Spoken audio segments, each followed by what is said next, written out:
नमस्कार, सगरमाथा प्राइम समाचारमा स्वागत छ। म कुलचन्द्र विष्ट। नमस्कार, म वसुधा केसी। सुरुमा प्रमुख समाचार। प्रतिपक्षी कांग्रेस र राजपाका सांसदको अवरोधपछि संसद बैठक भोलिसम्मका लागि स्थगित। सर्लाही घटनाको छानबिनका लागि संसदीय समिति गठन गर्न माग। तरकारी तथा फलफूलको विषादी परीक्षण रोक्न भारतीय दूतावासले पत्र पठाएको सञ्चार मन्त्रीबाट स्वीकार। पत्रको आदान प्रदान स्वाभाविक रहेको प्रतिक्रिया। भारतबाट बिना परीक्षण भित्रिने तरकारीमा 90% विषादी भेटिएको विज्ञहरूको दाबी। आम नेपालीको भान्सामा सजिलै विषको प्रवेश। अमेरिकाको वाशिंटन डीसीमा अत्याधिक वर्षाका कारण डुबान। राष्ट्रपति कार्यालय व्हाइट हाउस पनि डुबानमा सडक, विमान र रेल सेवा ठप्प। र नेपालले 19 वर्ष मुनिको एसीसी इस्टर्न रिजन क्रिकेट प्रतियोगिताको उपाधि जित्यो। फाइनल खेलमा हङकङ 6 विकेटले पराजित।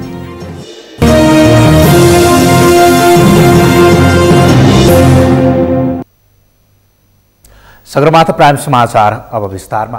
प्रमुख प्रतिपक्षी दल कांग्रेस र राजपाका सांसदहरूले सर्लाही घटनाबारे छानबिनका लागि संसदीय समिति गठन गर्न माग गर्दै रोस्ट्रम घेराउ गरेपछि प्रतिनिधि सभाको बैठक सूचना टाँसेर भोलिसम्मका लागि स्थगित भएको छ। विप्लव नेतृत्वको नेकपाका सर्लाही जिल्ला अध्यक्षको गैरन्यायिक हत्या भएको भन्दै संसदीय समिति गठनको माग गरे पनि सरकार सहमत नभएपछि कांग्रेसले संसद नै अवरुद्ध गरेको हो। अमृतराज काफ्लेको रिपोर्ट। प्रतिनिधि सभाको मंगलबारको बैठकमा सर्लाहीका विभिन्न 3वटा घटनाबारे गृहमन्त्रीले दिएको जवाफ चित्त बुझ्दो नभएको भन्दै कांग्रेस र राजपा सांसदहरूले सत्य तथ्य छानबिनका लागि संसदीय समिति गठन गर्न माग गरेका हुन्। सभामुखले समिति गठनबारे दलहरूबीच सल्लाह गर्नुपर्ने भन्दै बैठक सञ्चालन गर्न पटक पटक आग्रह गरे पनि सांसदहरूले रोस्ट्रम घेराउ गर्दै नाराबाजी गरिरहेपछि 15 मिनेटका लागि बैठक स्थगित भएको थियो, जुन बैठक दोस्रो पटक सूचना टाँसेर बुधबारसम्मका लागि स्थगित भएको हो। यो बैठक 15 मिनेटको लागि स्थगित हुन्छ। प्रतिपक्षी दलका सांसदको विरोधका बीच सत्तारूढ दलका सांसद खगराज अधिकारीले भने प्रतिपक्ष दलले संविधान र नियमावलीलाई उल्लङ्घन गरेको भन्दै नियमापत्ति जनाएका थिए। र यो संसदमा कुनै मान्छेले निर्माण हत्याकाण्डको बारेमा कुनै व्यक्तिको नाम किटेर भन्ने अधिकार छैन। त्यो नियमावली प्रयोग गरेर त्यस्ता शब्दहरू हटाइयोस् भन्ने पनि म जोरदार माग गर्न चाहन्छु र यो असंसदीय क्रियाकलाप गर्न कसैलाई पनि छुट छैन भन्ने कुरा पनि म निवेदन गर्न चाहन्छु। धन्यवाद। सांसदहरूले सर्लाहीको ईश्वरपुर नगरपालिकामा ढुङ्गा गिटीको उत्खनन गर्दा बनेको खाल्डोमा डुबेर अमित कुमार शाहको मृत्युको विरोधमा सुरु भएको आन्दोलनमा प्रदर्शनकारीको निधन भएको भन्दै विरोध गरेका थिए। त्यस्तै प्रहरीसँगको मोडभेडका क्रममा विप्लव नेतृत्वको नेकपाका सर्लाही जिल्ला इन्चार्जको मृत्युका विषयमा समेत सांसदहरूले गृहमन्त्रीलाई प्रश्न सोधेका थिए। सर्लाहीको घटना जस्तो मैले यहाँ भनिसके, त्यहाँ विप्लव समूहले जुन आतंक मचाइरहेको थियो, चन्दा आपन अन्य जनप्रतिनिधिहरूलाई धम्की दिने, यी सबै र त्यहाँ जनप्रतिनिधिहरूकै माग अनुसार त्यहाँ शान्ति सुव्यवस्था होस्, जनताको जीवनको रक्षा होस् भन्ने चाहिँ माग अनुसार नै राज्यले चाहिँ ती कदम उठाएका हुन् र त्यो क्रममा यी घटनाहरू घट्न गएका हुन्।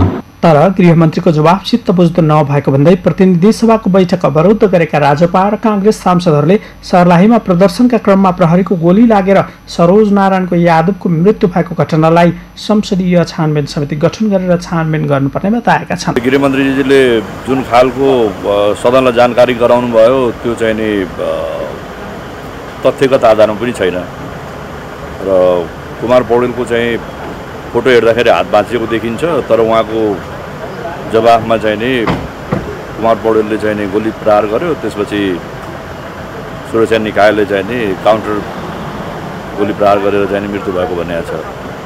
तर जसरी चाहिँ नि आइरहेको छ उहाँको पहिले हात भाँचिया देखिन्छ। हात भाँचिया मान्छेले त गोली चलाउन सक्दैन, केही हतियार चाहिँ चलाउन सक्दैन। गृहमन्त्रीजीले एउटा समिति गठन गर्नुभएछ। अब हाम्रो भनाइ के छ कि संसदीय समिति होस्। हाम्रो राजपाको त्यहाँबाट प्रतिनिधि पनि छ, निर्वाचित प्रतिनिधि। यो कुरा उहाँ कसैको विरोध गर्दै हाम्रो भनाइ थियो कि समिति होइन संसदीय समिति अनि बेलमा भयो स्थगित भएको छ र अहिलेसम्म जबसम्म अब स्थगित हुँदैन हामी चाहिँ मेरो कार्यक्रममा रहनेछौँ। विप्लवका सर्लाही इन्चार्ज कुमार पौडेलले चन्दा आतंक मचाएकाले प्रहरी कारबाहीमा मारिएको जवाफ गृहमन्त्रीले संसदमा दिएका थिए। सर्लाहीको ईश्वरपुर नगरपालिकामा ढुङ्गा गिटेको उत्खनन गर्दा बनेको खाल्डोमा डुबेर अमित कुमार शाहको मृत्यु भएपछि त्यसको विरोधमा भएको प्रदर्शनका क्रममा प्रहरीले हवाई फायर गर्दा गोली लागेर सरोज नारायण यादवको मृत्यु भएको जवाब समेत सरकारका तर्फबाट गृहमन्त्रीले संसदमा जानकारी गराएका थिए। सगरमाथा टेलिभिजनका लागि क्यामेरामा केशव तुबेल सिन्हाका साथमा अमृतराज काफले, काठमाडौँ। सरकारका प्रवक्ता एवं सञ्चार तथा सूचना प्रविधि मन्त्री गोकुल बास्कोटाले तरकारी तथा फलफुलको विषादी परीक्षण स्थगित गर्न भारतीय दूतावासले सरकारलाई पत्र पठाएको स्वीकार गर्नुभएको छ। मन्त्री बास्कोटाले दुई देशका सरकारबीच पत्रहरू आउने जाने स्वाभाविकै भएको भन्दै त्यसलाई अन्यथा लिन नहुने पनि स्पष्ट पार्नुभयो। आज बिहान सिंहदरबारमा बसेको मन्त्री परिषद बैठकपछि सञ्चारकर्मीहरूले राखेका जिज्ञासाको जवाब दिने क्रममा उहाँले सीमा जोडिएका दुई मुलुकबीच आफ्नो इन्ट्रेस्टका विषय हुने भएकाले त्यस्ता विषयमा हुने पत्रको आदान प्रदानलाई सरकारले स्वाभाविक रूपमा लिएको पनि हामी कसैको पत्र वा अरू कुराबाट प्रभावित हुने कुरा होइन। हाम्रो व्यवस्थापन कस्तो छ भन्ने कुरा चाहिँ मूल प्रश्न हो। त्यसैले चाहिँ पत्रहरू सरकारहरूको बिचमा विभिन्नका बिचमा आउने जाने चल्ने चासो आफ्ना इन्ट्रेस्टका विषयहरूमा हुन सक्दछन्। त्यसलाई हामीले अन्यथा लिनु हुँदैन, हाम्रा पनि चासो हुन्छन्। मन्त्री बास्कोटाले आयातित तरकारी तथा फलफुलमा हुने विषादी परीक्षणका लागि सरकार आवश्यक व्यवस्थापन गर्न गम्भीर रहेको पनि बताउनुभयो। उहाँले नागरिकको अधिकारसँग जोडिएको विषयमा सरकार गम्भीर रहेको र त्यो समस्या समाधान हुने गरी आफ्ना उत्पादनलाई वृद्धि गर्न सरकार लागि परेको पनि बताउनुभयो। आन्दोलनरत प्रमुख प्रतिपक्षी दल नेपाली कङ्ग्रेस आबद्ध नेपाल विद्यार्थी सङ्घले आयातित तरकारी तथा फलफुलमा विषादी परीक्षण स्थगित गर्ने निर्णय तत्काल खारेज गर्न सरकारलाई दबाब दिएको छ। नेभी सङ्घले आज काठमाडौँको प्रमुख जिल्ला प्रशासन कार्यालय मार्फत प्रधानमन्त्री केपी शर्मा ओलीलाई ज्ञापन पत्र बुझाउँदै सो निर्णय तत्काल फिर्ता लिन सरकारलाई दबाब दिएको हो। काठमाडौँका प्रमुख जिल्ला अधिकारी रामप्रसाद आचार्य मार्फत प्रधानमन्त्री ओलीलाई बुझाइएको ज्ञापन पत्रमा सो निर्णय तत्काल खारेज नगरे सरकारलाई सडक आन्दोलनबाटै ढाल्ने चेतावनी पनि दिइएको छ। नेभी सङ्घले भारतबाट आयात हुने तरकारी र फलफुलको बीज परीक्षणका लागि आवश्यक व्यवस्था मिलाउन पनि सरकारलाई सचेत गराउँदै आएको छ। सरकारले भारतबाट आयात हुने तरकारी तथा फलफुलको विषादी परीक्षण नगर्ने निर्णय गरेकोमा आपत्ति जनाउँदै नेभी सङ्घले देशभर सडक आन्दोलनलाई निरन्तरता दिँदै आएको छ।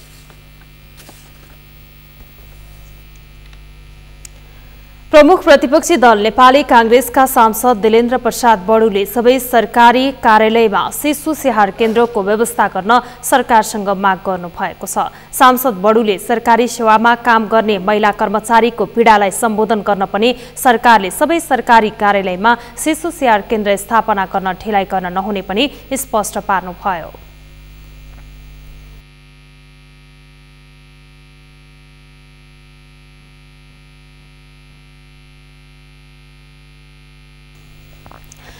आज संघीय संसदको राज्य व्यवस्था तथा सुशासन समितिको बैठकमा संघीय निजामती सेवाको गठन, सञ्चालन र सेवाको शर्त सम्बन्धमा व्यवस्था गर्न बनेको विधेयकमाथिको दफावार छलफलमा भाग लिँदै उहाँले कर्मचारीहरूलाई ट्रेड युनियनको अधिकारबाट वञ्चित गर्न नहुने तर्फ पनि सरकारलाई सचेत गराउनु। निजामती सेवा र अन्य प्रहरी सेवा, सेनाको सेवा चाहिँ फरक नै हो, यसरी पनि बुझौँ। एक कुरा। दोस्रो, निजामती सेवा समग्र गभर्नेन्सको हिस्सा हो देशको, त्यसरी बुझ्नु जरुरी छ। त्यसरी बुझ्यौँ भने गभर्नेन्समा सहजताका निमित्त उसको आधिकारिक र संगठित आवाजलाई सुन्नुपर्छ। यो संविधानले दिएको व्यवस्था पनि हो।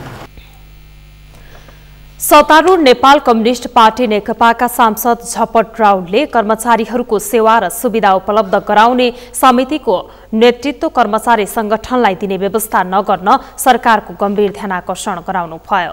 न्यायको दृष्टिकोणले पनि कर्मचारीहरूको सेवा सुविधा दिने समितिको नेतृत्वको उनीहरूलाई दिन नमिल्ने उहाँको तर्क थियो। सांसद राउतले कर्मचारीहरूलाई अझै जवाबदेही बनाउने गरी कानूनी व्यवस्था गर्न पनि सरकारसँग माग गर्नुभयो। हामी त्यो खोजी गर्नै पर्छ।